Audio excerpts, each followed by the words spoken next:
किती नवरे दिलेत मला. त्यांच्या बरोबर मी आत गेले. माझा फोटो आहे. फॅमिली माझा नवरा करून टाकलाय त्यानं. एकदा हा नवरा आणि एकदा एक कोण टाकल्या.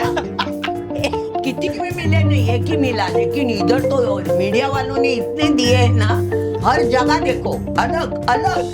त्याच्यानंतर एक कोणतरी टाकल्या आहे, चष्मीस आहे आणि तो कुठे फंक्शनला बसले. आता फंक्शनला बसल्यावर कोणी बाजूला बसतं? ही माझी फॅमिली, तो माझा दुसरा नवरा. आता काय बोलायचं? मीडियावाल्यांना शिव्या दिल्या तर म्हणतील आम्हाला ही शिव्या देते, हिचा स्वभावच असा आहे. त्यापेक्षा नको, द्या तुम्ही नवरे द्या मला. अमिताभ बच्चन माझ्या आवडीत एक सीन सांगते तुम्हाला. आम्ही झोपडपट्टीतले सगळे लोक जातो. इथे अमिताभजी बसलेत, इथे मिश्रा बसलेत, तिकडे उदय लागू बसले, त्यांच्या मागे कॅमेरा होता आणि आम्ही बोलायला येतो. आम्ही इथून आलो, मिश्राने मला बघितलं, नमस्ते उषाजी असं केलं मला. मी नमस्ते म्हटलं. अमिताभ बच्चन होते. हा माझ्या पाया जे काय झालंय तुला सांगते, कारण माझा जीव की प्राण आहे. अमिताभ मला खूप आवडतात. ते आवडतात म्हणण्यापेक्षा त्यांचा आवाज, त्यांची बोलायची पद्धत इतकी आवडते. म्हणजे कधी कधी मी सांगायचे की असं वाटतं त्यांना धरावं आणि इकडे पापी घ्यावी, त्यांची इतकी आवडतात. त्यांनी असं बघितलं, ते उठले. अमिताभ जे काय झालंय ना. मग नंतर इथे कोपऱ्यात बसले. झालेलं होतं ते सगळं बघत होते. तर मी ह्या बाजूला उभी होती माझं काम झाल्यावर. म्हटलं सर, मी अशी नुसती उभी नाही राहिली, टेकून उभी राहिली. सुशांत सिंग, काय सांगशील त्याच्याबद्दल? सगळ्यांशी बोलायचा वगैरे, काय हे विचार ते विचार असं सांगणारा. नंतर थोडा वेगळा झाला. त्याला पिक्चर करायचे होते, पण आम्हाला म्हणाला होता मैं डायरेक्शन सीखने जाता हूँ फॉरेन. किती तुम्ही जळा, काही करा, मनातल्या मनात जळा, कोणाचा जीव नका घेऊ. आज तुम्ही त्याचा जीव घेतला. लोक म्हणतात त्यांनी आत्महत्या केली. त्यांनी आत्महत्या नाही केली. मी सगळ्यांना हेच सांगते, त्यांनी आत्महत्या नाही केली, त्याला मारलंय, फसवून मारलंय. इतकं नका वाईट करू कोणाचं, बरं नसतंय.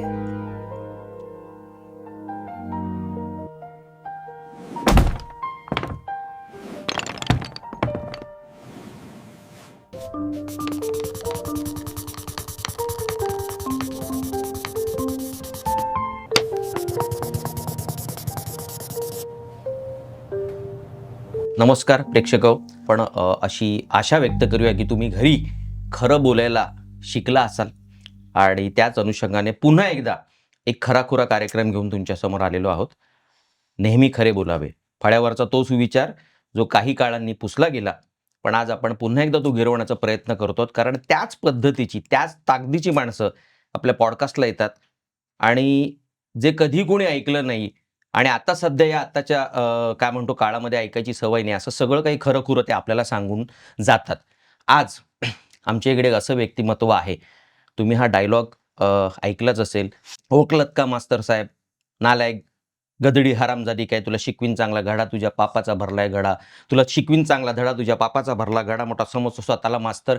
हा डायलॉग ज्या ज्या वेळेला कधी ऐकायला यायचा किंवा जो पुस्तकात वाचला जायचा, त्याला एक व्यक्ती मला या डायलॉगसाठी खऱ्या अर्थाने परफेक्ट वाटायची, म्हणजे ती दिसायची समोर. आणि खऱ्या अर्थाने मला असं वाटतं की मराठी नाट्य चित्रपट इंडस्ट्रीतली, हिंदी नाट्य चित्रपट इंडस्ट्रीमधली ती खऱ्या अर्थाने ती फुलराणी आहे. एव्हरग्रीन व्यक्तिमत्व आणि त्या फुलराणीसारखाच सडेतोडपणे बोलणं आणि मनाने मात्र अगदी त्या कोकणातल्या फणसासारखी अशी गोड आणि खऱ्या अर्थाने एव्हरग्रीन अशी ती फुलराणी महाराष्ट्राची. नाव ओळखलं असेल नसेल ती स्वतःची ओळख करून देईल. आपण त्या महाराष्ट्राच्या फुलराणीचं स्वागत करूया. तिला हे विचारूया की तिला ही उपमा कशी वाटली. नमस्कार, माझं नाव उषा नाडकर्णी. आत्ता जे यांनी माझं कौतुक केलं पेडणेकरांनी की खरी फुलराणी, खरं सांगू का, फुलराणी यायच्या आधी मी INT मध्ये गुरु नाटक करत होती. आणि गुरु नाटक करत असताना तिथे सेटिंग करणारे मनसुखभाई जोशी म्हणून होते. ते मला म्हणाले, "उषाबेन તમે મારી સાથે આવી जा, संतू रंगीली जोवा." म्हणजे गुजरातीमध्ये जे फुलराणी नाटक होतं, ते मला ते बघायला बिर्लाला घेऊन गेले होते. मला म्हणाले, "तुला हा रोल करायचा आहे." मी खुश होते, छान रोल आहे. तर मला घेऊन गेले संतू रंगीली बघायला. आणि सविता पण खूप गोड काम करायची. तर म्हटलं मस्त आहे. सविता सरिता जोशी. सरिता जोशी आता जोशी, खूप मोठ्या हा प्रसिद्ध अभिनेत्री. माझ्या एवढ्याच वयाच्या असतील त्या आता. हम्म. त्या काम करायच्या. पण शेवटी मी नेहमी जे म्हणते, नशिबात असलं, नशिबाच्या पुढे आणि वेळेच्या आधी काही मिळत नाही. हम्म. तसं माझी तेवढी ओळख नसल्यामुळे मला ते काही काम मिळालं नाही. ते केलं दुसऱ्यांनीच. तेही छान झालं होतं नाटक. मी पाहिलं होतं रवींद्रला. आता तुम्ही म्हणालात की फुलराणी रस्त्यावर फुलं विकणारी, त्यामुळे ती तोंडाला येईल ते फाटफाट फाटफाट बोलते. मी रस्त्यावर विकणारी नाहीये. मी घरात राहणारी तुमच्यासारखी क्या बात. 4 लोकांसारखीच बाई आहे. पण मला ना सहन होत नाही, खोटं बोललेलं अजिबात सहन होत नाही. माझी सवय कशी आहे, माझं चुकलं ऑन द स्पॉट मी लगेच सॉरी म्हणते. पण लोक नाही म्हणत, बोलून सुद्धा पलटी म्हणजे मारतात. आमच्या शो प्रमाणे तू खरं बोलून जातेस. खरं बोलते, ते लोकांना आवडत नाही. त्यामुळे मी वाईट ठरले. मला त्याच्याशी देणं घेणं काही नाही. मला तुमच्या घरी जेवायचं नाही, तुमच्या घरी जेवायचं नाही. माझ्या घरी मी व्यवस्थित कमवून खाते. मला कोणी आतापर्यंत 10 रुपयाचं घे ग उषा म्हणून दिलेलं नाही, किंवा कोणी फोन करून तू जेवलीस का म्हणून मला विचारलेलं नाही. त्यामुळे मी कोणाची पर्वा करत नाही. मला माहिती आहे मी खरं बोलल्यामुळे दुःख होतं, पण तुम्ही आम्हाला बोलता तेव्हा आम्हाला दुःख नाही होत. आम्हालाही मन आहे. खरंय. मग तुम्ही लोकांना बोलायचं, आम्ही नाही बोलायचं. पण ह्या इंडस्ट्रीतली इतकी ही म्हणजे असं म्हणू नये, पण सगळी कृत्रिम मुखवटे चढवत प्रेक्षकांसमोर, म्हणजे डेफिनेटली तो काही काळापुरता एक मुखवटा चढवावा लागतो, पण तो उतरल्यानंतर फार कमीच माणसं अशी आहेत ना जी खरी बोलतात. तर तुला कधी असा काय म्हणतो ना आपण तो ते वेस किंवा किंवा ते जे टिपिकल इंडस्ट्रीचं टिपिकल बोलणं आहे ते कधी आरूढ झालं नाही अंगावरती, की तू मुखवटा आपलाच? तुम्हाला आधी इतक्या वर्षात, आता मी तरुणपणापासून काम करते, शाळेत असल्यापासून काम करते. आता मी झाली 80 मध्ये एंट्री घेतलेली आहे. तुम्हाला मी एकदा तरी ही खोटी बाई किंवा ही नाटक सिनेमात काम करणारी म्हणून नटून थाटून कधीच आली नाही. कुठेही फंक्शनला गेली तरी अशीच, कुठे लग्नाला गेली तरी अशीच. लाल्या लावून माझे ओठ मी पोपटाची चोच करत नाही, डोळे रंगवून मी करत नाही. ॲक्टिंग करताना सुद्धा मी ओठांना लाली लावत नाही. आता मी जराशी लावून आली आहे, म्हणजे ओठांनाही जरा बरं वाटतं. अरे वा वा, मला जरा गुलाबी केलं म्हणून. पण कधीच नाही मी. माझ्या घरी तुम्ही मला बघाल ना, तर मी गाऊन घालून, मी VIP आहे किंवा सेलिब्रिटी आहे म्हणून अच्छे म्हणून मी लोकांना सांगते, तुम्ही यायचे असेल तर मला आधी सांगा हं, म्हणजे पंजाबी ड्रेस घालून बसायला, गाऊनवर बघायला नको. मी अशीच, आपल्या घरातल्या बायका बघा सगळ्या घरातल्या असतात तशी मी असते. माझ्याकडे ते नखरे नाहीत. मला नखरे येत नाही. किंवा कुठे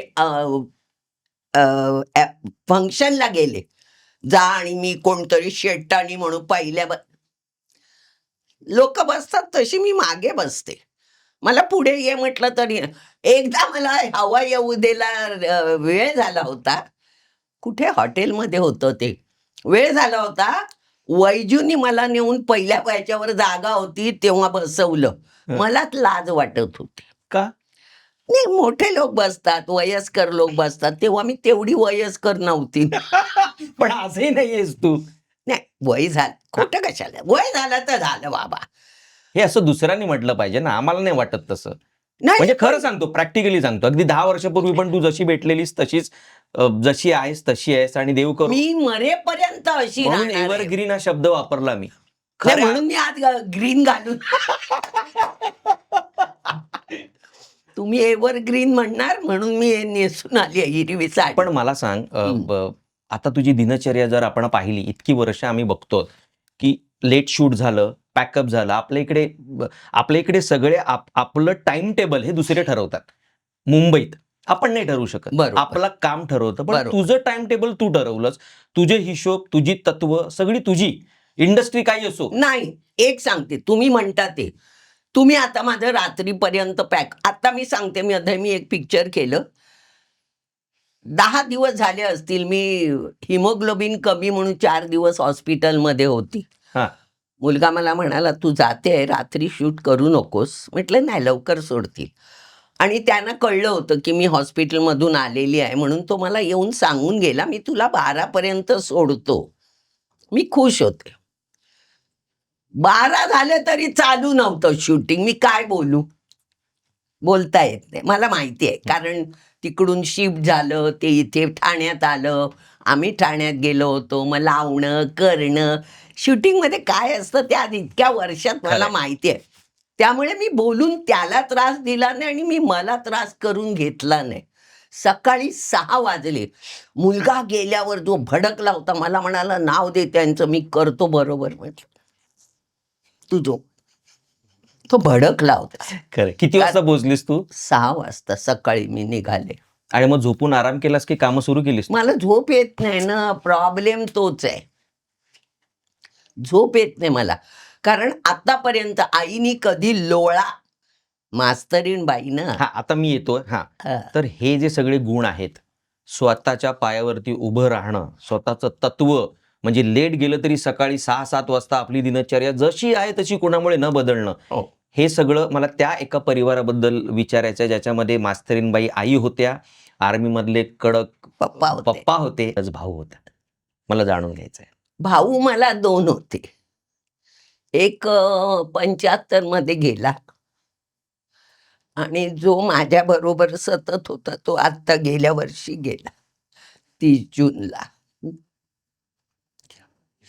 पप्पा खूपच शिस्तीचे होते. ते मिलिटरीतले असल्यामुळे त्यांना ना घरामध्ये सगळं जागच्या जागी पाहिजे. झाडू काढली ना तर ती झाडू अशीच राहिली पाहिजे. पेपर तुम्ही वाचला तर येताना पेपर जसा तिकडे फोल्ड होऊन यायचा त्याच याच्यावर फोल्ड झाला पाहिजे. तो जर जरा वाकडा झाला की फाडून टाकायचे. वह्या टेबलावर ठेवलेल्या तशाच राहिल्या पाहिजेत, त्या वाकड्या असल्या फाडून टाक, पुस्तकं फाडून टाक. मग आमची आई म्हणायची, कशाला फाडता, परत तुम्हालाच आणून द्यावं लागतंय. पण नाही, डोक्यात राग, शिस्त अंगात भिनलेली, म्हणून ते तसं करायचं. करण्यामागचा बरोबर. उद्देश वाईट नव्हता, बरोबर, ते बरोबर. त्यांच्या रक्तात भिनलेलं होतं. जे मी नेहमी म्हणते, आता माझ्या घरी कार्पेंटर आला, बाथरूमला गेला, दरवाजा उघडा, रसिक दरवाजा बंद कर, पंखा लावला, खाली झोपला, लंच घेतल्यावर पंखा चालू, बंद कर, अदानी मेरा बाप नहीं है, मी म्हणायची. नाही, अभी मैं यही करेगा, घर पे भी यही करू. नाही, पण नाही सुधारत, त्या हाताला बस. अरे, मी जेव्हा ऑफिसला जायची, चर्चगेटला बँकेत होते, ट्रेनमधून उतरताना बटणं बंद करायची. मग जसं मला कामाला ठेवलंय बटणं बंद करायला, हे इतकं अंगात भिनलेलं आहे. मी असं ऐकलं, वडील रागवायचे त्यावेळेला केवळ रागवायचे नाही, त्यांच्या हातातून आयुध पण बाहेर पडायची. एक कोयत्याचा सीन होता. झाडू, काठी, लाथा, जे हातात मिळेल त्याच्याने मारायचं. मग आईच्या पाठी जाऊन लपायचं. हा. हा, त्यानं तसंच होतं. ते राग आला. एकदा तर त्यांनी पालघरला का कुठे गेले होते आणि कोयता मिळाला, आणि आमच्या कारवारी लोकांकडे सगळ्यामध्ये खोबरं असतं, नारळ फोडायला कोयता मिळतो, तो आणला होता. आणि अशी रात्र, आणि आम्ही भावंड काय ऐकत नव्हतो, ते घेऊन आले कोयता, थांबा घालतो तुम्हाला म्हणून. ते घेऊन आले, मी असा हात केला, कारण भावंड लहान मी मोठी ना, इथे लागला होता. आणि दुसऱ्या दिवशी माझा सकाळी पुण्याला शो होता गुरुचा, असं बांधून घेऊन गेली होती शो करायला. ह्याच्यावरतीच कोणीतरी हे वाचलं आणि स्वतःच्या डोक्याने कोणी मीडियावाल्यांनी लिहिलं, बचपन में बाप ने चक्कू से मारा, जसे माझे वडील गुंडा होते. काय अक्कल पाजळवतात. काय बोलायचं? आता मीडियाचा विषय निघाला म्हणून सांगते. तुम्ही सांग. खरं बोलायचं बोललात ना, ही मीडिया आपल्याला आगापिछा काही माहिती नाही. माझा एक फोटो आहे त्या विकास विकास त्याचं आडनाव विसरले मी. त्याचं लग्न होतं. हम्म. तर मी जाणार होते कारण त्यांनी एवढं प्रेमाने बोलवलं होतं. म्हटलं जाऊया. JW होतं लग्न. माझ्यावर येणारं कोणीच नव्हतं. तर मग आमच्या बरोबरचे एकटे आहेत ते मला म्हणाले मी येतो. मला पण आहे इन्व्हिटेशन. मग म्हटलं तुम्ही एक काम करा, हॉटेलच्या दरवाजात उभे राहा कारण जाताना एकटीच एंट्री मग असं विचित्र वाटतं. त्यांच्याबरोबर मी आत गेले. माझा फोटो आहे. फॅमिली माझा नवरा करून टाकलाय त्यानं. एकदा हा नवरा आणि एकदा एक कोण टाकल्या. किती नवरे दिलेत मला. जिंदगी में मिले नहीं एक ही मिला, लेकिन इधर तो मीडिया वालों ने इतने दिए हैं ना, हर जगह देखो अलग अलग. हा एक फोटो झाला. त्याच्यानंतर एक कोणतरी टाकले आहे, चष्मीस आहे आणि तो कुठे फंक्शनला बसले. आता फंक्शनला बसल्यावर कोणी बाजूला बसतं. ही माझी फॅमिली. तो माझा दुसरा नवरा. आता काय बोलायचं?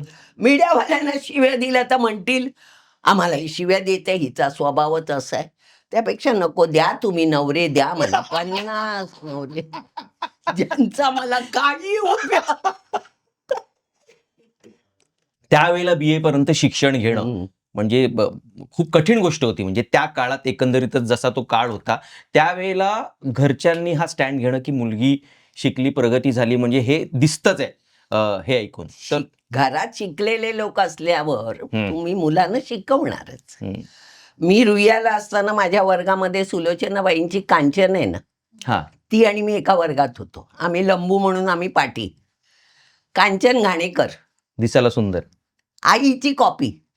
पण मी तिला म्हटलं आई जास्त गोड होती. हा हा हा. सुलोचनाबाई गोडच होत्या. आणि मग BMC ची नोकरी, BMC मध्ये तू नोकरी करणं, पण त्याला अभिनयाची काही म्हणजे संबंध होता नव्हता तुझा?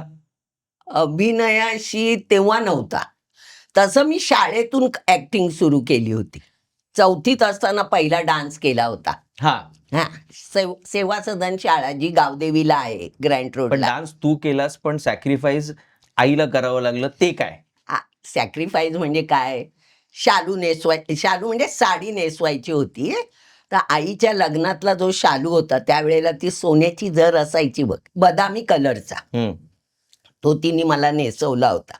आणि त्या शाळेतल्या बायका आणि माझी आई मास्तरीण, त्यामुळे सगळ्यांची अशी छान दोस्ती होती. आई यायची शाळेत भेटायला किंवा काही असेल तर मग सांगायचं, आणायचं असेल तर वगैरे. असं चांगलं होतं बायांचं. त्यामुळे चांगलं होतं. त्यामुळे आई पाठवायची आणि नाही, मला तिने काही सोन्याचं काही ती जी साडी आहे ती नंतर विकली. ती जुनीच झाली ना खूप. हा. पण ती विकणार कशी? ते भुलेश्वरला नेऊन विकली होती. त्यात ते सोन्याची तार असायची पूर्वीच्या ह्याच्यामध्ये. आई पप्पांचं लग्न झालं तेव्हाची गोष्ट. अच्छा. त्यातला होता तो शालू. आता मी 80 लागलं म्हणजे त्यांचं लग्न की केव्हाचं मग. तेव्हाच सांगते. आता मेला कसलं कलाबूत भरतात.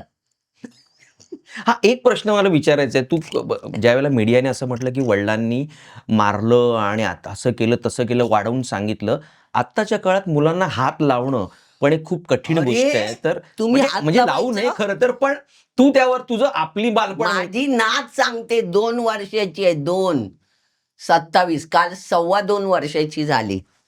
माझ्या मुलांनी ती बोंबलते म्हणून कुल्यावर असं मारलं ना. ओरडते बापसावर. मी म्हटलं ही तुला विकून खाणार. 2.25 वर्षाची मुलगी आवाज देते. खरंय. ही आजकालची पोरच काहीतरी वेगळी आहे. आम्ही कसं वडील उठले का घाबरायचं. वडिलांना येताना बघितलं तरी आम्ही 4 बाजूला बसायचो. पण तुला पर्सनली काय वाटतं? तू दोन्ही पिढ्या बघतेस. हं. हा धाक धाक पहिला पाहिजे. धाक पाहिजे. धाक पाहिजे. धाक नसेल तर काय नाही. फक्त ती कोणाला घाबरते, आमच्याकडे जी काम करायला येते ना, हम्म. ती नुसती, तिचा आवाज मोठा आहे, ती आल्याबरोबर दरवाज्यातनच बोलते, तर तिला अशी बघते आणि अशी खाली मान घालून बसते. तरी पण त्या दिवशी ती काहीतरी जास्तच बोलली, हिने तिला आप केलं. आप 2 वर्षाची पोरगी आप करते. लताबाई तुझ्या बाजूला राहायच्या, अशा तू म्हणजे आपण म्हणू ग्रँट रोड आणि गिरगाव गणपती असा सगळा काळ, आणि गणपतीत तू लता दीदींच्या गणपतीला पाया पडायला जायची, कधी भेट झाली नाही, आम्ही त्यांना बघायचं. लांबून? ती भावंड ना, लताबाईंचे केस एवढे लांब होते, एवढे लांब. सगळ्या भावंडांना बघितलंय, त्यांच्या आईला बघितलंय, माईना. हं. वडिलांना नाही पाहिलं मी. हं. त्यांचं जे घर होतं, तिकडचा जो हॉल होता तो मोठा होता. मला एक तो सीन आठवतो, पोर्तुगीजांनी हे केलेलं ना, तो सीन केला होता त्यांनी गणपतीला. हं. आणि बाहेर जे ओपन होतं तिथे प्रोग्राम चालायचे. हं. मग मी पण आमच्या तिकडच्या पोरांच्या बरोबर जाऊन लता दीदी बसायची. गायच्या त्या कार्यक्रमात? नाही, अच्छा. असे बाकीचे कार्यक्रम असायचे तिकडे. आणि समोर ईस्ट अँड वेस्ट विला होतं, तिथे पण गणपती असायचा. तिथे टॅब्लो वगैरे केलाय मी ईस्ट अँड वेस्ट विलात. हं. पण कधीशी भेटण्याची वेळ वगैरे त्यावेळी? बघितलंय गाडीत बसताना वगैरे. हं. आम्ही लहान लहान, लहान होतात. 5वी 6वी 4थी असे. म्हणजे ते मोठं असं ते तसलं काय माहितीच नव्हतं. इतकी सगळी नाटकांची परंपरा, अगदी लहानपणापासून नाटक करतेस, BMC बँकेत नोकरी, मग त्याच्यानंतर तिथे कदाचित वेगवेगळी नाटकं केली असेल. गुरु नावाचं नाटक, ते 73 मध्ये केलेलं. ते पहिलं नाटक. हा, प्रोफेशनल नाटक म्हणाल तर त्याच्या आधी मी आपलं ST असते ना, हं. ST त्यांचं नाटक केलं होतं, मी पुरुष पूर्ण पुरुष. मनोहर फेणेनी लिहिलं होतं. हं. मला तेव्हा कोल्हटकरला पहिलं प्राइज मिळालं होतं. हं. आणि त्याच्यानंतर ST मध्ये दादा माविन कुर्वे आमच्या जातवाले होते. त्यांनी पप्पांना सांगितलं, मला एक नाटक करायचं आहे, उषाला देशील का करायला. पप्पा ते ओळखीचे होते ना पप्पांचे, म्हणून त्यांनी दिलं होतं. म्हणजे अशी सुरुवात केली होती. पण गुरु म्हणजे कसं, फर्स्ट राऊंड झाली, फायनल राऊंड झाली, आळतेकर झालं, कोल्हटकर झालं, ह्या सगळ्यामध्ये मला सगळीकडे पहिलं प्राइज मिळालं. आणि नंतर महाराष्ट्रातून 125 नाटकं, त्या नाटकात मला एक गद्य कलावंत म्हणून 2 अखिल भारतीय मराठी नाट्य परिषदेची बक्षिसं असतात, ती सुद्धा 2 मला त्यावेळेला मिळाली. म्हणजे एका नाटकाची एका वर्षात 7 बक्षिसं मिळाली तो होती. डायलॉग आठवतोय का त्यातला एखादा? गुरुचा ना, तू कपडे वाळत घालतेस आणि समोर एक उंच बिल्डिंग बघून स्वप्नरंजन करतेस. एक मिनिट, गुरु आपण लगीन करूया, हाऊसिंग बोर्डात राहूया.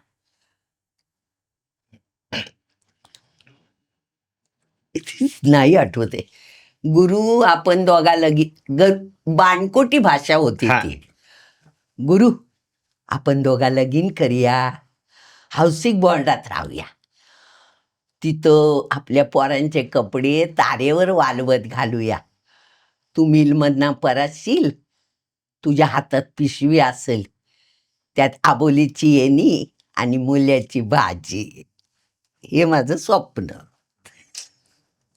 तू तू म्हणजे हे कोणीही, मी आता तू पॉडकास्टला आली आहेस अगदी माझ्याकडे आणि मी स्तुती करतोय असं नाही, तुझ्या डोळ्यात कुठलीही भूमिका करत असताना जर पाहिलं ना, तर तुझं एकाग्रता कमालीची असते. म्हणजे ना, ते डोळे आपल्याला फाडतायत असं वाटायला लागतं क्षणभर. तर तू हे म्हणजे तू आत्ता बोलला, पण जयंत सावरकर मला म्हणाला, मध्ये बिचारा जायच्या थोडे दिवस आधी मला फोन केला. त्याला कळलं ना मी हॉस्पिटलमध्ये होते. आत्ता जी हॉस्पिटलमध्ये होती त्याच्या आधी 2 वर्ष मी हिंदुजामध्ये होती, हार्ट पंपिंग बरोबर नाही म्हणून. हो. हां. तर ते त्याला कळलं म्हणून त्यांनी मला फोन केला. तर मला म्हणाला, "उषा, तुझा अभिनय म्हणजे ना, तू बाकी सगळं करते, पण तू डोळ्यांनी जास्त बोलते." असं जयंत सावरकर मला म्हणाले. मला खूप बरं वाटलं, की जळकुट्या लोकांनी बोलण्यापेक्षा एक माझ्याबरोबरचा काम करणारा माझा मित्र, म्हातारा मित्र, आता मी म्हातारी आहे, तो माझ्यापेक्षा खूप मोठा, तो बोलला, मला खूप बरं वाटलं. तो मनापासून बोलला, खोटं नाही बोलला. आपल्याकडे तोंडावर खोटं बोलणारे लोक आहेत. मनात एक असतं पण बोलताना खोटं बोलतात. तुम्हाला थोड्या वेळाआधी एक किस्सा सांगत होती तोंडावर खोटं बोलणाऱ्यांचा. तो जरा जरा मला सांगशील का आमच्या प्रेक्षकांसाठी? सगळं खरंच बोलतोय तर काय आता राही आता म्हणजे बोलून टाकावं माणसाने. काय झाला काय किस्सा? किस्सा झाला काय, माझं एक आहे, जर चांगलं दिसलं तर मी लगेच म्हणते छान. या बाबतीत तू विजय कदमला विचारायला पाहिजे होतं. रथचक्र मी नाटक बघायला गेले होते दीनानाथ. तेव्हा विजय कदम छोटा पोरगा, लालन सारंग होत्या. तर मी नाटक बघता बघता मला लक्षात आलं की हा पोरगा छान काम करतो आणि आपण त्याला ओळखत नव्हतं विजय कदमला. खरंय. तर मी नाटक संपल्यावर आत गेले, हं. त्याला बोलवलं. मला नावही माहिती नव्हतं ना. म्हटलं इथे ना, तुझं नाव काय? म्हणाला विजय कदम. छान काम करतोस, सांगितलं. मला उगीच काय गोड काम करतो आणि मग कसलं काम हे नाहीये. आता सुद्धा मी नाटकाला गेले ना, नाटक बघते बघते, आपले कोण दोस्त असतील तर आत जाते. नाही आवडलं तर मी काही बोलत नाही, बाकीच्या फालतू गप्पा मारते आणि निघून जाते. पण चांगलं असेल तर कोपऱ्यात घेऊन सांगते, छान झालं. असं खोटं नाही बोलता येत. छान आहे, छान आहे, छान आहे. आता मी एक नाटकाला झाली त्याला बरीच वर्ष. मी नाटक पण हल्ली बघत नाही आणि सिनेमे तर मी हिनानंतर पिक्चरच पाहिले नाही. कुठल्या? हिनानंतर? हिनानंतर का असं? एकटी कुठे जाऊन बसू म्हणून. बरं नाही वाटत एकटे जाऊन बसायला. पण कुठल्या कलाकाराने म्हणे असं म्हटलं, विजय सेतुपती या दाक्षिणात्य काय झालं आता, दिलीप ठाकूर आहे ना, हं. ते माझ्या घरी आले होते माझा इंटरव्ह्यू घ्यायला. आता जे चांगलं वाटलं ते चांगलं बोललं तर ह्यांना का राग येतो मला कळलेलं नाहीये. तुम्ही वागा ना मग तसं, कोणीतरी चांगलं बोलल्यासारखं, तर तुमचं कौतुक होईल. तर मी दिलीपला सांगितलं, म्हटलं आता आम्ही काम केलं त्याच्याबरोबर. तर म्हटलं किती एवढा मोठा नट आहे पण इतका डाऊन टू अर्थ आहे, इतका डाऊन टू अर्थ. म्हटलं आम्ही अँटॉप काम करत होतो, ज्या घरामध्ये आमचं शूट चाललं होतं, असंच एवढंसं घर असेल ते, एवढंच छोटंसं, आणि कोणी राहत नव्हतं वाटतं, काळं बिळं झालेलं. माझा मुलगा चोर असतो, माझा मुलगा कोण, विजय सेतुपती, हं. आणि मी त्याची आई बिछाण्यावर झोपून असते, दम लागतो तिला, हे होतं ते होतं. हं. तर मी शॉर्ट संपले की उठून बसायची. हं. तर तो पण आमच्या बरोबर इथे जमिनीवर गप्पा मारायला बसायचा. हं. मग मी त्याला विचारलं, तुझं वय काय, तुला मुलं किती, हे ते. मग त्यांनी सांगितलं मी दुबईला होतो अकाउंटचं काम करायला, मग मी इथे आलो हो. वगैरे. इतक्या आमच्या छान बरोबर. गप्पा झाल्या. तर मी ते दिलीपला सांगितलं, आमच्यातला कोण एक महारथी नट, दिलीपला म्हणजे पॉडकास्टमध्ये एका इंटरव्ह्यूमध्ये सांगितलं की किती छान तो माणूस आहे, डाऊन टू अर्थ, मला जाम आवडला तो पोरगा.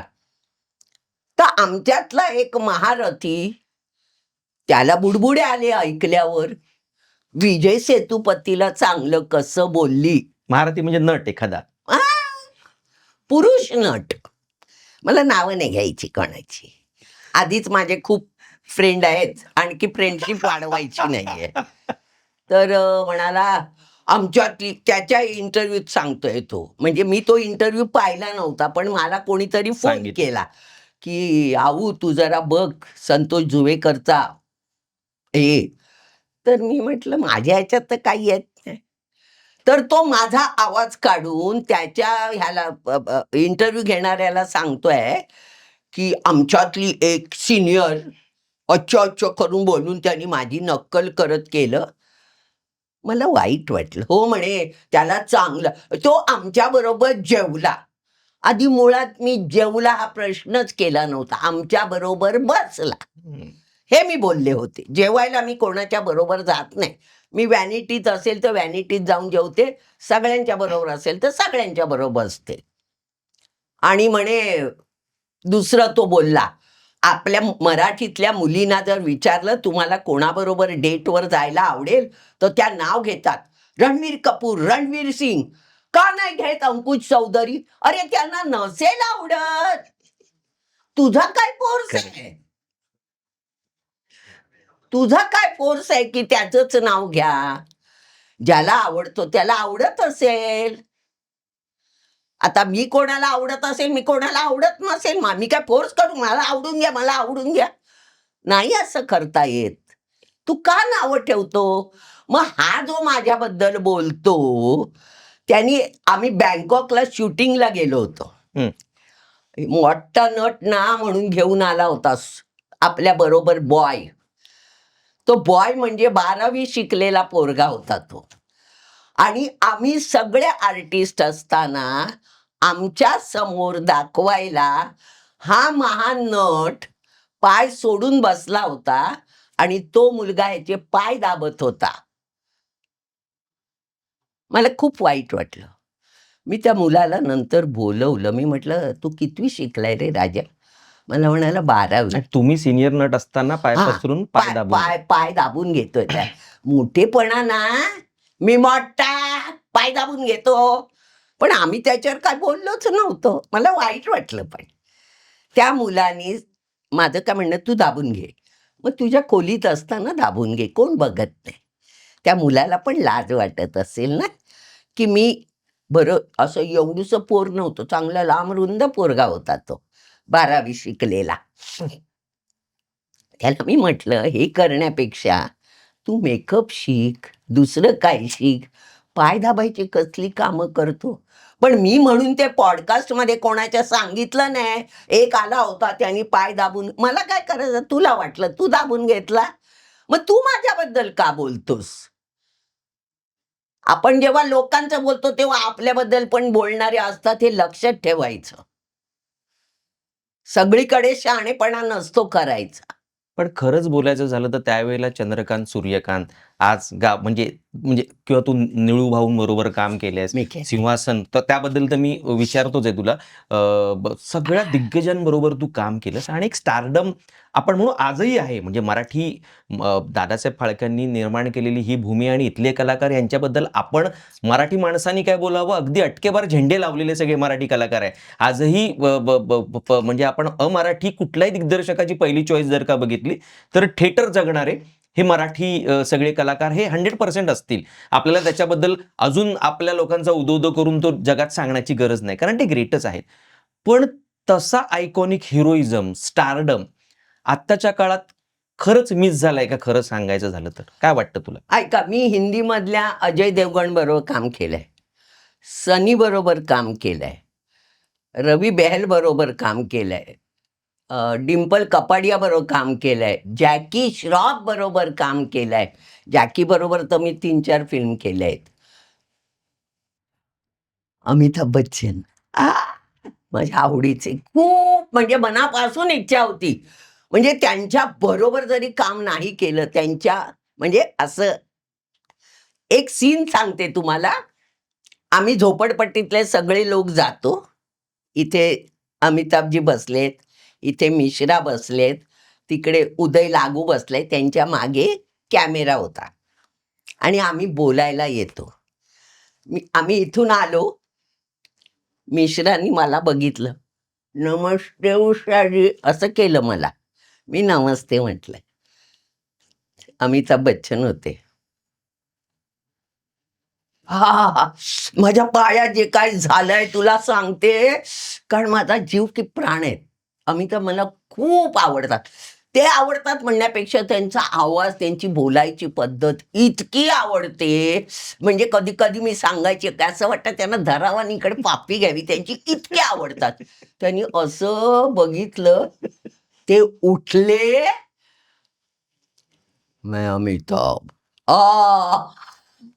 जे काय झालंय ना, म्हणजे मरायच्या आधी जी इच्छा होती की त्यांच्याकडे बघायचं, एक हाताला हात लावायचा, पूर्ण झालेली आहे. एनी टाइम मी मरू शकते. इतके इतके आवडतात मला ते. ते स्वतःहून उभे राहिले आणि त्यांनी स्वतःचं इंट्रोडक्शन खरं गरज नाहीये, पण तरी काही त्यांनी गरज नाहीये. मी कोण त्यांच्यासमोर फालतूच. पण किती बरं वाटलंय. मग नंतर इथे कोपऱ्यात बसले, झालेलं होतं ते सगळं बघत होते. तर मी ह्या बाजूला उभी होती माझं काम झाल्यावर. म्हटलं, "सर, फोटो मी कधी काढत नाही कोणाबरोबर फोटो. माझ्या आवडीचे ना, म्हणलं सर मी अशी नुसती उभी नाही राहिली, टेकून उभी राहिली. शपथ 2 फोटो काढले मी. बरं वाटलं मला. खरं आयुष्यात एक राहिलं होतं मनामध्ये की यांच्यावर काम करायचं आणि उभं राहून फोटो काढायचा. मी आज फोटो काढला, दुसऱ्या दिवशी माझ्या हेड ड्रेसर मला खूप आवडतात. खूप आवडतात म्हणजे त्यांची ती बोलायची स्टाईल. नंतर मी डबिंग करताना बघितलं, मी जेव्हा बोलते आणि ते समोर उभे आहेत, ते दिसत नाही कोणाला. भूतनाथ रिटर्नमध्ये हम्म, हम्म, मोठा रोल नव्हता माझा. आपण बोलतो ना, ते त्यांच्या ओठावर दिसतं. हम्म. आता मी बोलते ना, तर तुमच्या ह्याच्यात ते बोलताना येतं बघ, तसं ते पाहिलं मी पडद्यावर, की तू बोलते तर त्यांच्या ते येतं. हम्म. असं नाही येत सगळ्यांचं. आणि मग मध्ये काहीतरी एक नळाचा सीन होता, मी असं मारते, तो नळच तुटतो हम्म. चाळीच्या इकडचं. तर त्याच्यावर त्यांनी काहीतरी एक वाक्य मला सांगितलं होतं. हम्म. म्हणजे असे चांगले आहेत, असे मी आणि माझं काम आणि असे नव्हते. नाही तर आमच्याकडे मेला एवढं मिळालं तरी काय दाखवतात रुबाब, अशा माणसांकडे बघायचं. खरं काही काय माणसं आहेत ना, मरेपर्यंत लक्षात राहतात ती माणसं. निळू भाऊंबद्दल म्हणजे आपण चल आता एक हिंदी कलाकाराची स्तुती झाली, हो. लोक असं नको म्हणायला. नाही जॅकी श्रॉफ. हा. जॅकी श्रॉफ सुद्धा मला बोलताना डार्लिंग आय बोलतो. त्याचं ते डार्लिंग आहेच आय. आता मी पण तू त्याला विचारलं नाहीस तुझी मावशीच पडली का? नाही ती त्याची माहिती आहे मला. मावशी ते मला माहिती आहे. सॉरी. आता मी याला गेले होते ना, लखनौला. हा. तुमचं चोरिया चली गाव, बरोबर आहे. तिथे जॅकीची मुलगी होती. हो. तर मी तिला म्हटलं, तुझे पप्पा मला डार्लिंग आय म्हणतात. पण ती पण चांगली आहे पोरगी, कृष्णा. हम्म. येऊन मग उभी राहिली होती बोलायला. म्हणजे अशी मी जॅकीची मुलगी अशी नव्हती. येऊन गप्पा मारल्या, मग गेली. दी ग्रेट निळू भाऊ, काय अनुभव? अरे, निळू भाऊंच्या बरोबर मी एका सिरियल मध्ये काम केलंय. आणि सिंहासन मध्ये पण खूप कमाल भूमिका मी केली. त्यांचीच तर त्यावेळेला वय काय असेल तुझं साधारणतः 20, 22, 25 त्या रेंज मध्ये? कारण ते दिसत होतं ते जवळपास 55, 45 ची ती थोडी ते केल्या, पण तू तिला अभिनय पण अभिनय त्याला जरा आणि मार्क मेकअप पण असतो मेकअप ना. पण आहे. हा, अभिनय पण आणि ज्या मेकअप पण. पोक्तपणाचा तू त्या काळात केला असशील, तू लहान असशील म्हणजे त्या, मोठी नव्हती मी. पण निळू भाऊं बरोबर करणं काय आठवतंय? अनुभव एखादा किस्सा आठवतंय? निळू भाऊंच्या बरोबर मी सिरियल मध्ये काम केलं होतं आणि आम्ही दोघं असे गप्पा त्यांनी मला सांगितलं होतं, उषा मला ठेचा खूप आवडतो, तर मी एवढा घेऊन खाते ना. तर मला म्हणाले असा नाही खायचा, ठेच्यामध्ये दही घालायचं आणि मग खायचं.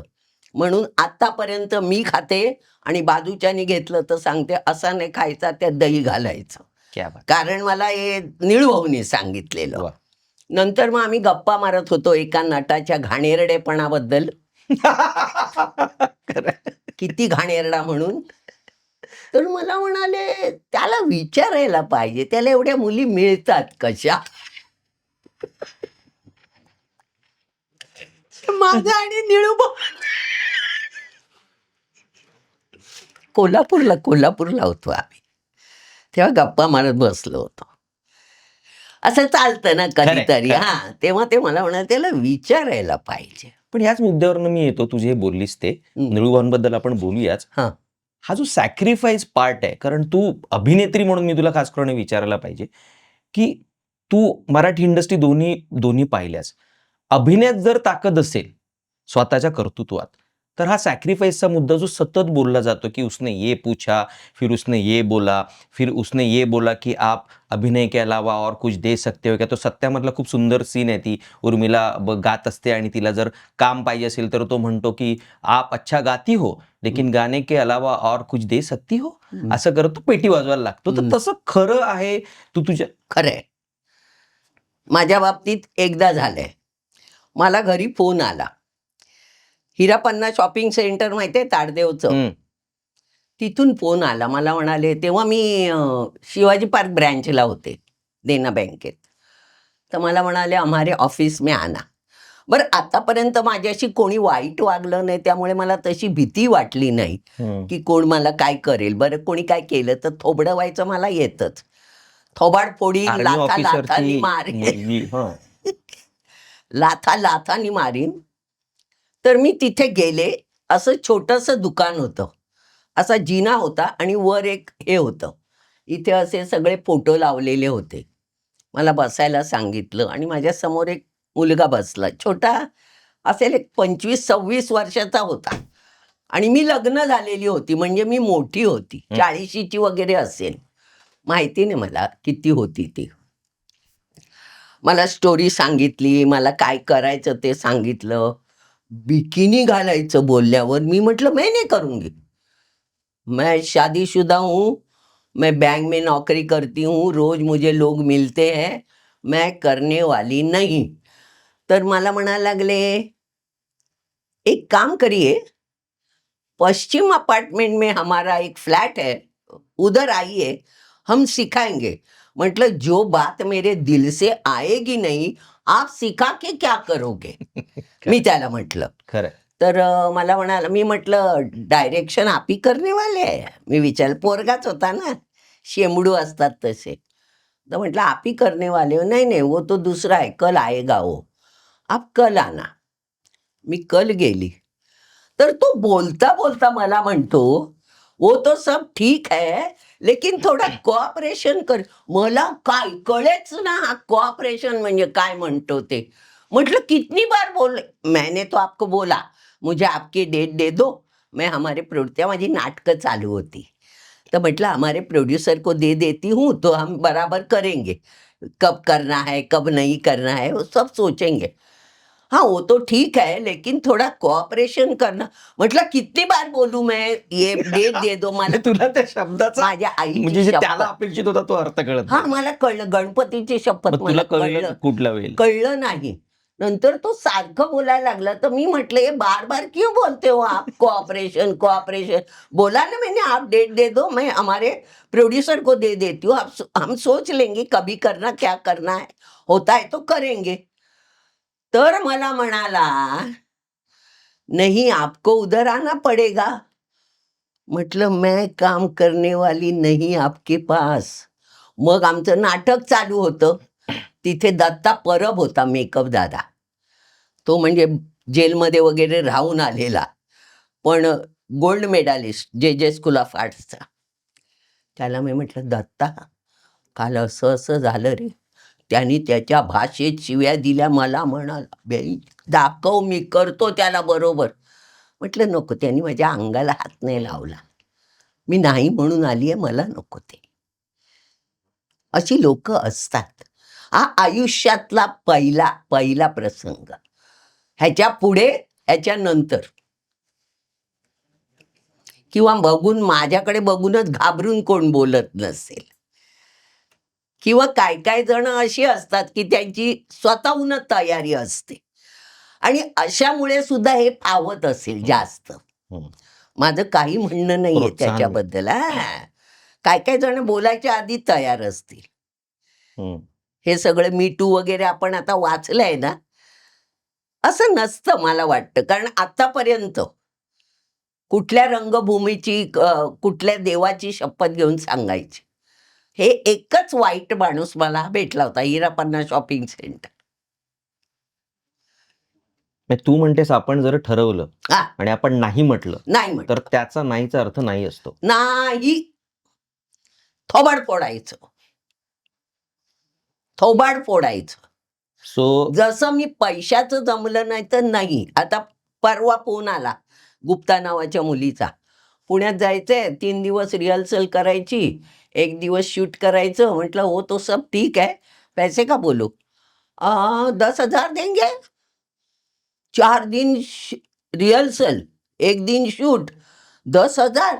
म्हटलं उससे अच्छा मैं घर में सो के फेसबुक देखूंगी. मी नाही बोलले, मला नको. खरंय. एवढे काय भिकारी दिवस आले नाही आहेत का 4 दिवस घालव, 1 दिवस तुमचं शूट कर आणि 10,000 घरी घेऊन ये. कशाला? मला नको काम.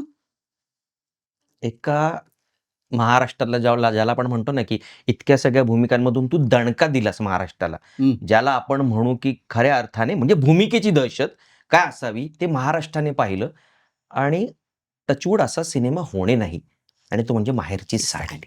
त्यामुळे आजही सासवा कदाचित म्हणजे तू असा एक काय म्हणतो वोकल कॉर्ड सगळ्यांच्या गळ्यात अडकवला, की आजही सासवा आपल्या सुनांना बोलत असेल, "काय ग मेली तुला सांगते." सॉरी तुझं पण तुझी ही मिमिक्री करावीचीच वाटते. इतकं मोठं कॅरेक्टर आहे. इतकं मोठं तू त्या सासूचं कॅरेक्टर बनवलंस. माहेरच्या साडीबद्दल सांग. चांगले वाईट सगळे अनुभव. नाही, माहेरच्या साडीचा अनुभव म्हणजे मी तुम्हाला सांगते, आमचे अरुण गोडबोले होते, हं. ज्यांचे मी 3 एक पिक्चर केले. त्यांनी करताना मी बघितलं, जेव्हा ते मुहूर्त करायचे, त्यावेळेस सगळी जणं असायची. लाईट मन, स्पॉट बॉय सगळे. आणि मग ते मुहूर्त करताना सगळ्यांना गुलाब द्यायचे. म्हणजे आर्टिस्ट, तुझा कॅमेरामन, तुझा मेकअप दादा, तुमचे आर्टिस्ट, असिस्टंट, स्पॉट दादा सगळ्यांना द्यायचे. म्हणजे कुठे कमी नाही कोणाला. तर तसं मी त्यांना सांगितलं होतं कोंडकेंना, हं. की गोडबोले असं करायचं, तुम्ही पण करा. त्यांनी कोणके ते म्हणजे दिग्दर्शक. विजय कोंडके. हं. त्यांनी ते केलं होतं. मी सांगितलं तर. हं. छान केलं होतं त्याने. पण तिकडे सगळेच जण चांगली म्हणजे पण मी तुम्हाला खरं सांगू, मराठीमध्ये फिल्म करताना ना, जर चांगली लोकं असतील ना, तर फॅमिलीसारखी असतात. तिकडे सुद्धा बघा अलका होती, विक्रम होता, रमेश होता, किशोरी होती, मी होते, अ, विजय विजय चव्हाण, विज्जी माझा, तो होता. खूप सगळे होते आणि त्यामुळे आम्ही खूप मज्जा करायचो.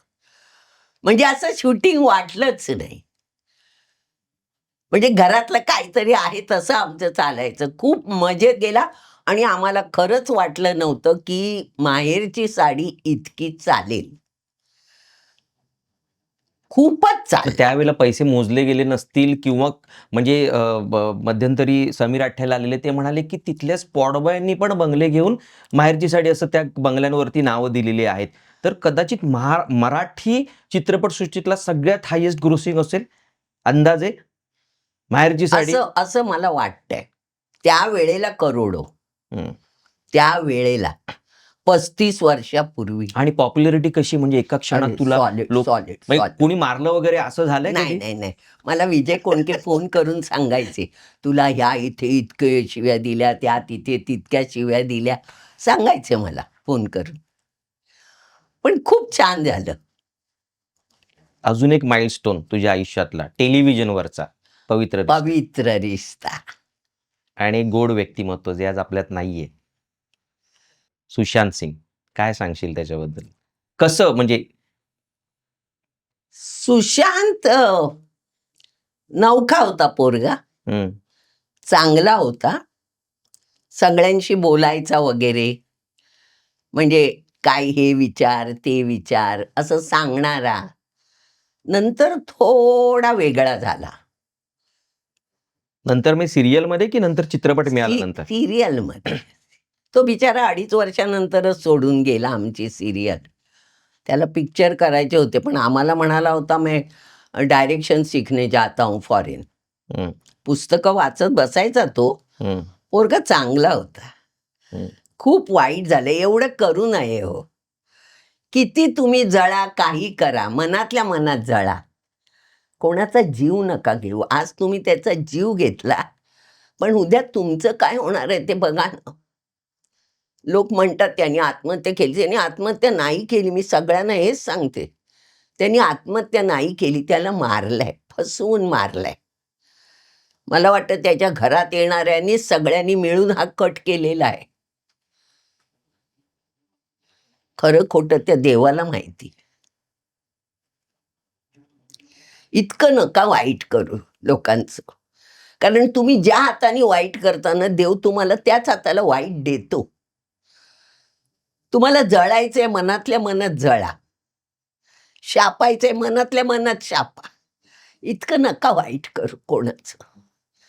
बरं नसतं हे. तुम्हाला चांगलं वाटतं की तो गेला. आज पोरगा असतं तर त्याला खूप काय काय मिळालं असतं. पण काय आहे शेवटी सगळीकडे दादागिरीचंच चाललेलं आहे ना.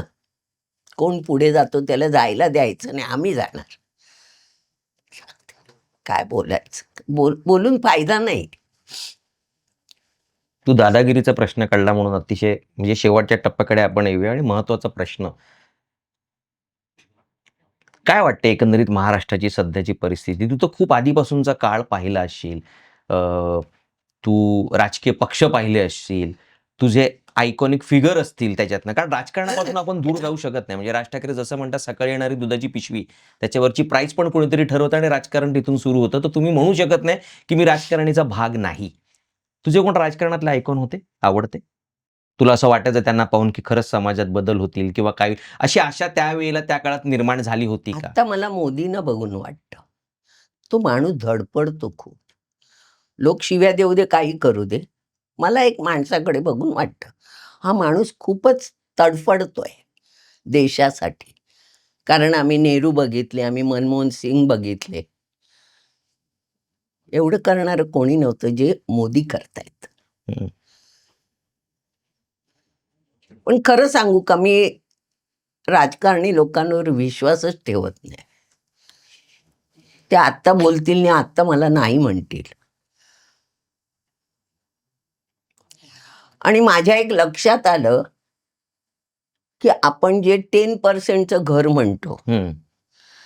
ज्यांची खरी लायकी आहे, जे सिनियर आहेत, ज्यांच्याकडे गव्हर्नमेंटची बक्षीस आहेत, सिनेमाची आहे, नाटकाची आहेत, त्यांना घरं नाही.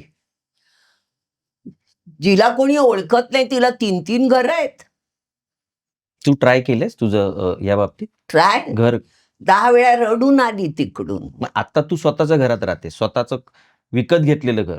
तुला शासनातर्फे घर नाही. मग तुझ्या मताप्रमाणे मी कोणा दत्ता नलावडे होते. मी म्युन्सिपाल्टीत असताना ते तेव्हा कॉर्पोरेटर होते. म्हणून मी त्यांना रात्रीची फोन करून छळायची. माझं काम नाही करत, माझं काम नाही करत. म्हणजे मला स्कर्ट ब्लाउजवाली पोरगी बघितली आहे त्यांनी. मी जेव्हा म्युन्सिपाल्टीत लागली तेव्हा. मी त्यांना खूप छळायची फोन करून, तुम्ही माझं काम नाही करा. "अगं उषा, माझ्याकडे हे संत्री-मंत्री येतील तेव्हा मी तुला बोलवीन." मग मी काय सोडूनच दिलं. म्हटलं मरू दे, कोण नाही. सगळे त्या खुर्चीवर गेले का एकच लायकीचे असतात. कोण काय काम तू करत. म्हणालीस कोणाला 3-3 घरं म्हणजे म्हणजे नावाला नावं नाही घ्यायची. नाही नावं नाही घ्यायची. पण म्हणजे काय क्रायटेरिया असेल 3 घर द्यायचा? कलाकार म्हणून 3 घरं. हो, 3 घरं. असं आहे, तुमच्याकडे स्वतःचं घर असेल तर तुम्हाला घर मिळणार नाही. अशा किती बायका आहेत ज्यांची घरं आहेत तरी त्यांना पुण्यात आणि इकडे आणि तिकडे घरं आहेत. सरकारी घरं. कोट्यातली, आर्टिस्ट कोट्यातली. खरी भूमिका काय असायला पाहिजे होती सरकारची खरं तर त्या वाटणीमध्ये असं तुला वाटतं? माझं म्हणणं, तुम्ही घरं देताना ना त्याचं सगळं चेक करा आणि मगच द्या. ह्या मंत्र्यांनी ही माझ्याशी चांगली, त्या मंत्र्यांनी ही माझ्याशी चांगली, ह्या मंत्र्यांनी ही माझ्याशी चांगली. अरे मग आम्ही चांगलं नाही तर आम्ही काय करायचं? आम्हाला मिळतच नाही. मी 99 पासून छळते. 99. तरी बिचारे तो जन्या परब होता ना, त्याला मी म्हटलं, "अरे जनू, तुझे राणे ओळखीचे आहेत, मला घेऊन जा ना." तो मला म्हणाला, "मी नेतो तुला." वहिनींकडे घेऊन राणे गेला. नारायण राणे साहेब. नाही, वहिनींकडे घेऊन गेला होता. तेव्हाची पण गंमत बघ. तर मी दिलं.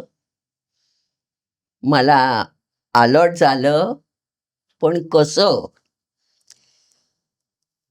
संजय नार्वेकर 660, आदेश बांदेकर 560, उषा नाडकर्णी 460.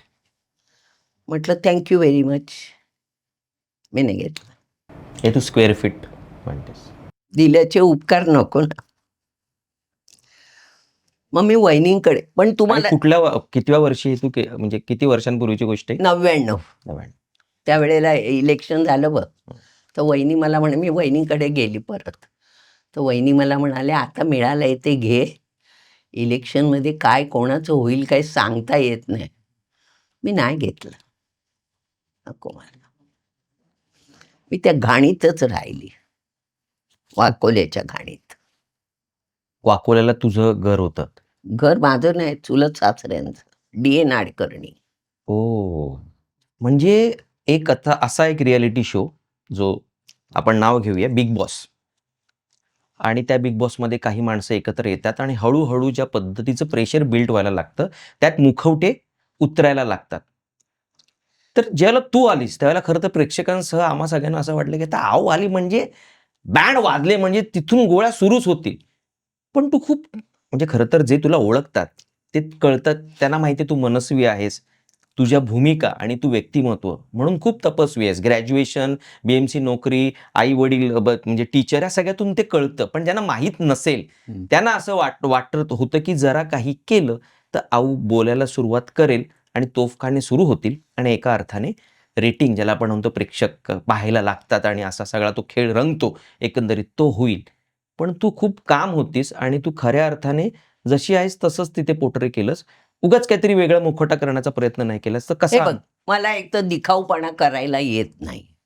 दुसरं, मी कधीच कोणाच्या भानगडीत पडत नाही अनलेस तू माझ्या भानगडीत पडलास. हं.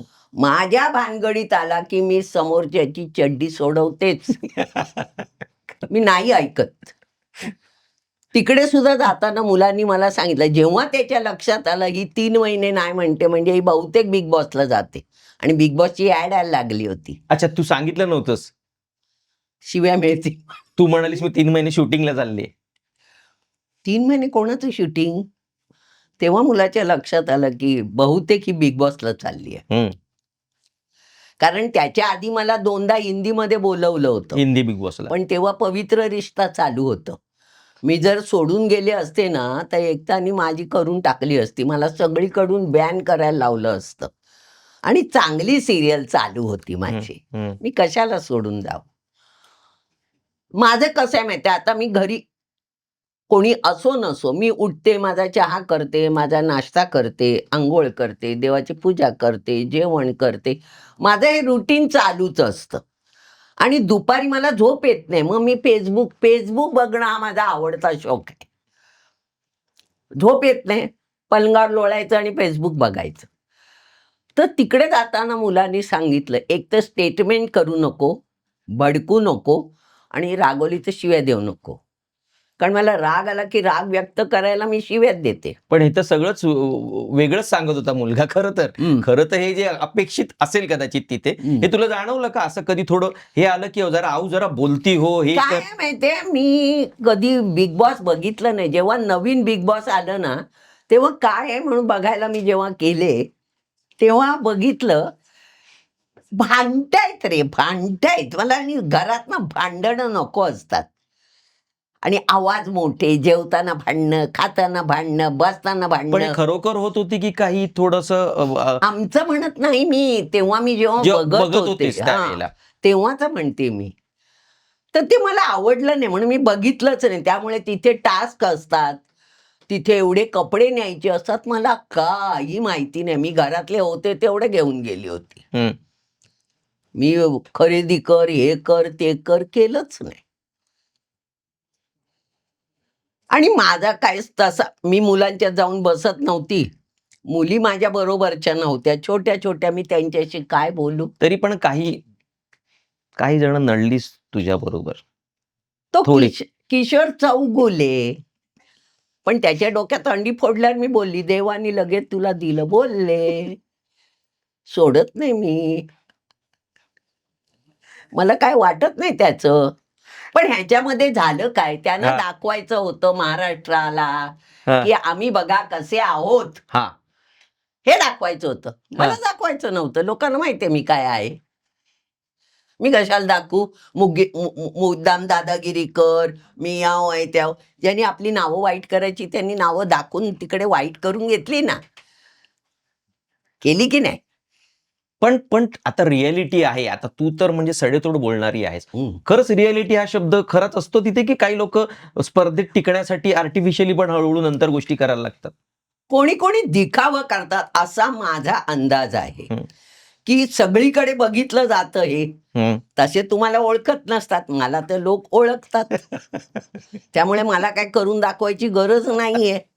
ह्यांनी जे करून दाखवलं ना, ते बघा आम्ही किती शहाणे, बघा आम्ही किती शहाणे, ते केलं त्यांनी. मला काय गरजच नव्हती. लोकांना माहितीये मी कशी आहे. आणि माझ्या घरात सुद्धा मी एकटीच असते, बोलायला कोणच नसतं. कोणाशी बोलू मी? एक थोडं मनोरंजक थोडासा पॉडकास्ट शेवटाकडे करूया. मी तुला काही जणांची नावं ऐकवेन. तुझीच मित्र बिग बॉस मधले फारसे. हं. तर आता आई शिक्षिका होती, तोंडी परीक्षेची तर तुला सवयच आहे, घरातच होत असेल आणि तू घेतेस तोंडी परीक्षा सगळ्यांचीच. तर मी काही नावं सांगतो, एका वाक्यात उत्तरं द्यायची आहेत तुला. फार नाही त्याच्यात बोलायचं सारवा. बाकी सारवा लोक करतील नंतर पॉडकास्ट बघितल्यावर आपला. अ, नावं घेतो मी. एका वाक्यात, एका शब्दात वर्णन करायचं त्या व्यक्तीचं त्या अनुभवाप्रमाणे तुझ्या. मेघा धाडे. चुलबुली आणि सगळं करायला पुढे असणारी. एक अतिशय म्हणजे खरं म्हणायला आपण म्हणू शापित गंधर्व असं व्यक्तिमत्व. ग्रेट ऍक्टर पण तशा अर्थाने खूप दुःख वाटतं आता ज्या परिस्थितीत आहे. भूषण कडू.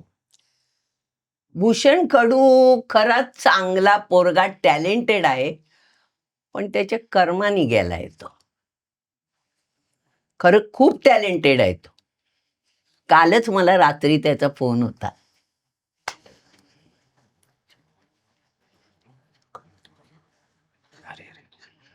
तू त्याला समजवलंस कधी? बोलते मी, पण आपल्या बोलण्यानी नाही, जे इतक्या वर्षात झालं नाही ते आता काय माझ्या बोलण्यानी होणार आहे. क्या बात, खरंय. माझे फक्त पण बोलतेस शब्द. तू, फोन उचलतेस त्याचे. हो, फोन उचलायला बोलायला काय जातं, आपला खरंय. मित्र आहे ना तो, खरंय. आपल्यावर काम करणार. खरंय. अजून एक आवडतं तुझं व्यक्तिमत्व तिथलं, अनिल थत्ते. नालायक, एक नंबरचा मोठेपणा दाखवणारा खोटारडा. असतात काळे. मराठीचे सॉरी, माफ करा. प्रकांड पंडित. काळे सर, नाव मी चुकीचं उच्चारलं, माफ करा. आस्तात काळे. हो, असतात काळे, मराठीचे प्रकांड पंडित. तुझे आवडते नंदकिशोर चौगुले. काय बोलायचंच नाही मला. तू मगाशी बोललीस तसं, की ज्या व्यक्तींबद्दल तुला खूपच राग येतो तू काहीच बोलत नाहीस. बरोबर? बरं, ठीक आहे. पण नंदकिशोर तर म्हणजे जेवढा माझा त्याचा संबंध आला, नंदकिशोर हा म्हणजे तुला काही वेगळाच तो कदाचित त्यावेळेला जाणवला किंवा प्रेशर खाली तो तुझ्याशी काही असं काय नडलं, काय असं झाला काय? मला का नाही, नाही. त्याचं माझं बोलणंच नाही झालं. तो वाईल्ड कार्ड एंट्री होती ना. पण त्याने धुमाकूळ घातलेला त्यावेळेला.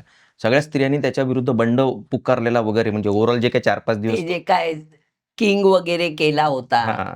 तेव्हा त्यांनी जे केलं ते तसं बरोबर नव्हतं. हं. पण तसं व्यक्तिमत्व आमच्या बरोबर वावरताना तो नाहीये. कदाचित त्याला ते प्ले करायला लावलं असेल, माइट बी, मला माहिती नाही.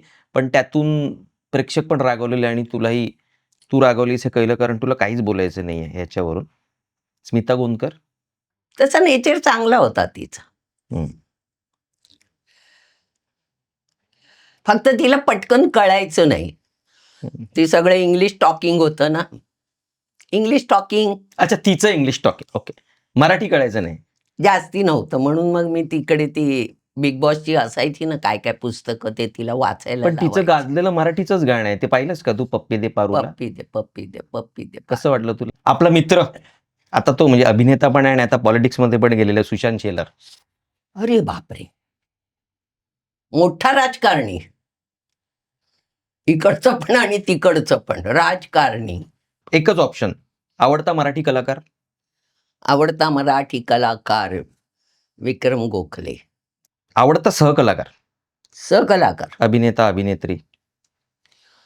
अभिनेत्री माणूस म्हणून, अभिनेत्री म्हणून आवडलेली तुला? ही आपल्या मयुरी आणि आमची अभिज्ञा भावे ओ सिरियलमध्ये होत्या माझ्याबरोबर. खुलता कळी खुलेनामध्ये बरोबर. या दोघी आवडल्या तुला. नावडती सह अभिनेत्री. नावडती असं नाही झालं माझं. नावडती असं असं नाही. कधी झालं नाही. नाही, नाही. आवडता हिंदी कलाकार.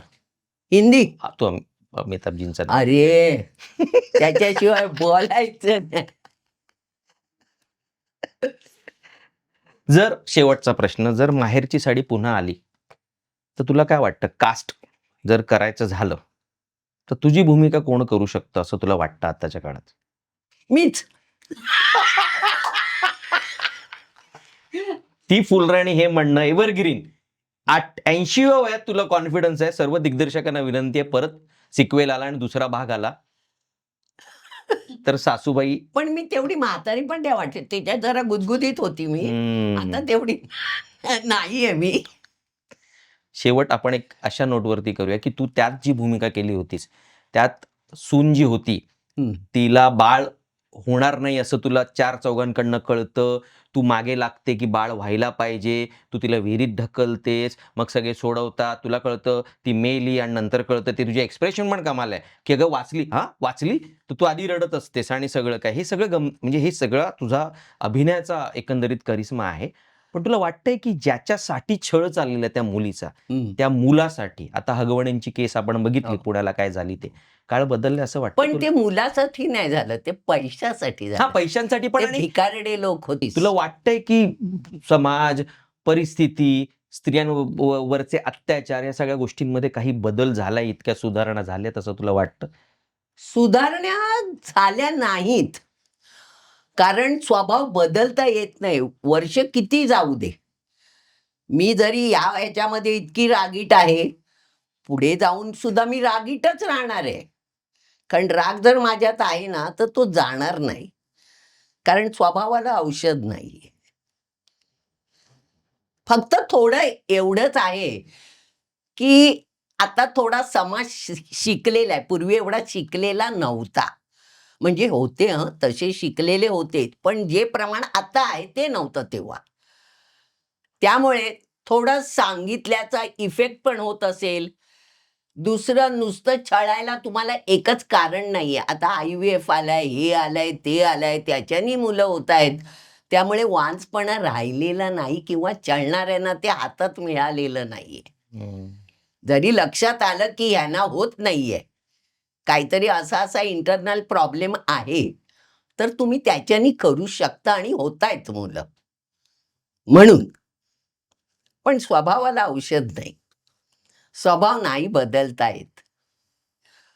80 वर्षाच्या व्यक्तीकडनं एक ऐकायचं आहे, खास करून सगळ्या प्रॉमिसिंग ॲक्टर आणि ॲक्ट्रेसना, ज्यांना आपलं करिअर या क्षेत्रात करू पाहायचं आहे.